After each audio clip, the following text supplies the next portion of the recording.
आमच्या channel common man न्यूजला subscribe करा। विद्यार्थ्यांना सणाचे महत्त्व पटवून देण्यासाठी तसेच पर्यावरणपूर्वक सण उत्सव साजरे करण्यासाठी प्रोत्साहन देण्यासाठी कल्याणमधील शारदा मंदिर शाळेत आज विद्यार्थ्यांनी शिक्षकांसह पर्यावरणपूर्वक प्रदूषणमुक्त होळी साजरी केली।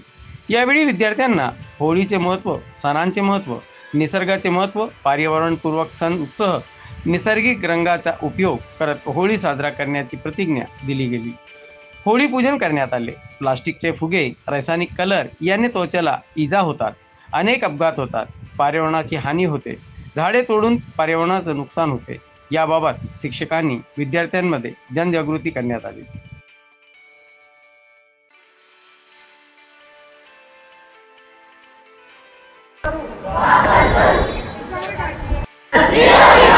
स्वच्छ भारत, स्वच्छ भारत, पाण्याची बचत, पाण्याची बचत।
सरका मागे